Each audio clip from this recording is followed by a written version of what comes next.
और वहीं स्वेदा के बाहरी इलाकों में भीषण जंग। जी हां, कबीलाई इलाकों लड़ाकों का द्रूज इलाकों पर हमला, आरपीजी से गोलीबारी और आगजनी की।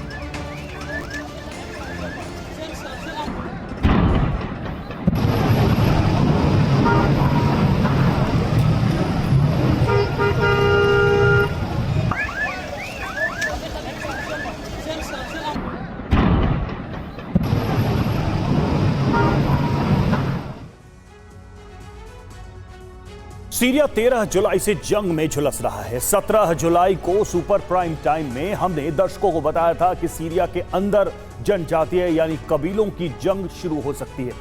इसके कुछ ही घंटों बाद सीरिया में कबीलों की जंग छिड़ गई।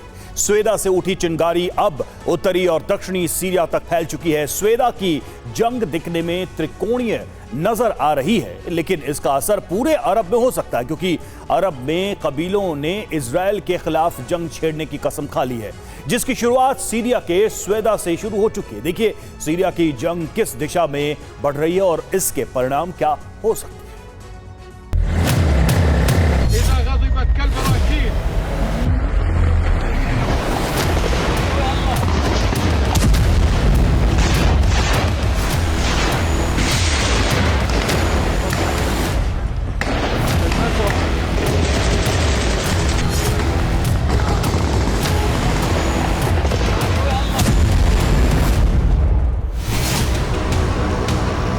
सवाल यह है कि सीरिया खंड खंड या पूरे अरब में अब फैलने जा रही है सीरिया की जंग। सीरिया के द्रूज ने जिस तरह से इजराइल को सीरिया में जंग लड़ने के लिए आमंत्रित किया है, उससे सीरिया और अरब की दूसरी जनजातियों का गुस्सा उबल पड़ा है।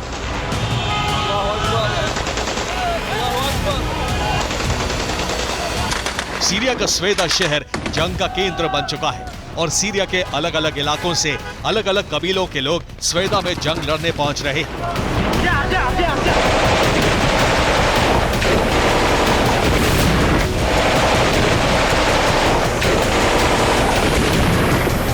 द्रूजों के गढ़ स्वेदा के आसपास वाले इलाकों में कबीलों के लोग बारूद बरसा रहे हैं। अब बहुत सी जनजातियों ने दक्षिण सीरिया की ओर कूच कर दिया है, जहां उनका सामना द्रूज लड़ाकों से हो रहा है।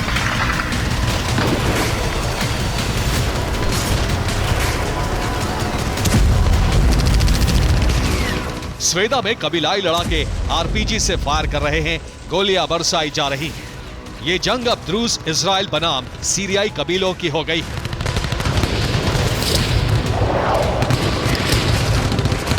एक तरफ सीरिया की द्रूज जनजाति है जिसके साथ इजराइल की सेना जंग लड़ रही है, दूसरी तरफ बेदौइन जनजाति और सीरियाई फौज है। सीरिया के 41 कबीलों ने बेदौइन के साथ देने की कसम खा ली है। इन 41 जनजातियों के संगठन को कबाइले सुन्ना नाम दिया गया है। अब दोनों गुटों की जंग जारी है। कबाइले सुन्ना के लड़ाके 17 जुलाई की रात से जंग में उतर गए हैं। द्रूज जनजाति के घर और दुकानों में आग लगाई जा रही है। स्वेदा के अल माजरा में फिलहाल दोनों गुटों की जंग हो रही है। दूसरी तरफ इजरायली सेना के टैंक और जवान द्रूजों के इलाके स्वेदा में पहुंच रहे हैं। द्रूजों ने मदद के लिए पहुंची इजरायली सेना का स्वागत किया और सीरियाई सरकार के खिलाफ जंग तेज कर दी है। 13 जुलाई से जारी जंग में 550 से ज्यादा लोगों की मौत हो चुकी है, लेकिन स्वेदा की जंग में इजरायली सेना के उतरते ही द्रूज जनजाति को बड़ी कामयाबी मिली है। इजरायली हमलों से सीरियाई सेना के लौटते ही द्रूज ने स्वेदा पर कब्जा जमा लिया है। स्वेदा के गवर्नमेंट बिल्डिंग पर द्रूज का झंडा लहरा रहा है, जिसमें इजरायली डेविड स्टार भी नजर आ रहा है।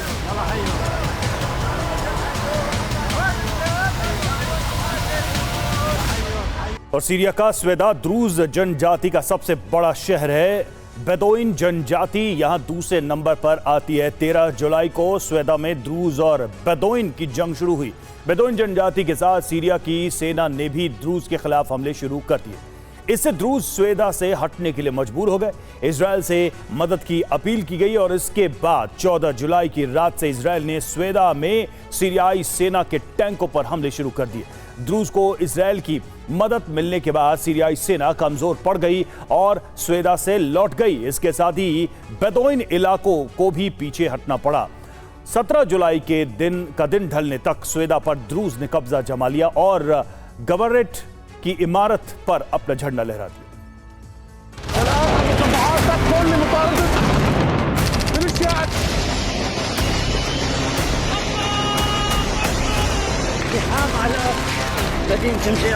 स्वेदा पर द्रूज का कब्जा होते ही सीरिया के 41 कबीलों ने स्वेदा की आजादी की जंग शुरू कर दी है।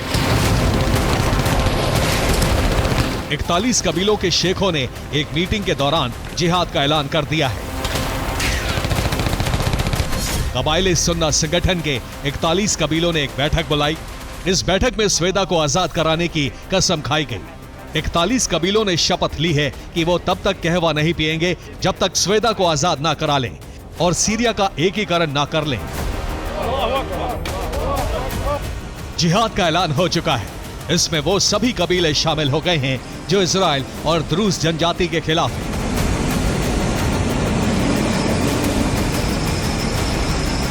इस जंग की कमान अब अल शरा के संगठन HTS यानी हयात तहरीर अल शाम के हाथ आ गई है। बशर अल असद का तख्ता पलट करने में HTS की बड़ी भूमिका है। उस वक्त HTS के प्रमुख सीरिया के वर्तमान राष्ट्रपति अहमद अल शरा थे। अब HTS की कमान अजैल जनजाति के शेख को दी गई है। संगठन को तुर्की का समर्थन हासिल है। दूसरी तरफ रूस और चीन ने तुर्की में नया शिया संगठन खड़ा करना शुरू कर दिया है। इसके लड़ाकों को हथियार सप्लाई किया जा रहा है। अब इन संगठनों के साथ इजराइल और US को जंग लड़नी होगी।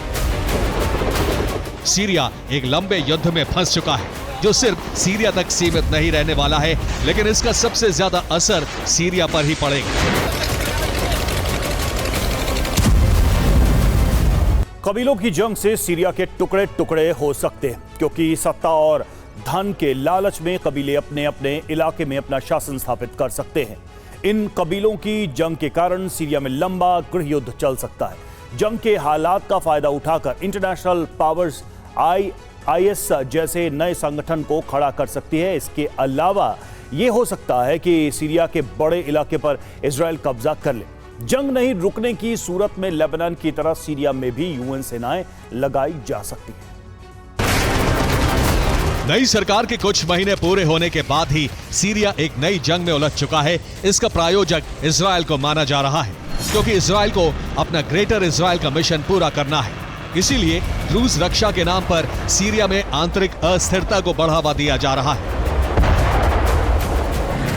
इजरायली सेना द्रूजों की मदद के नाम पर स्वेदा में उतर चुकी है और आने वाले लंबे समय तक खतरे का हवाला देते हुए इजराइल सीरिया के इस इलाके में अपना नियंत्रण बनाए रख सकता है।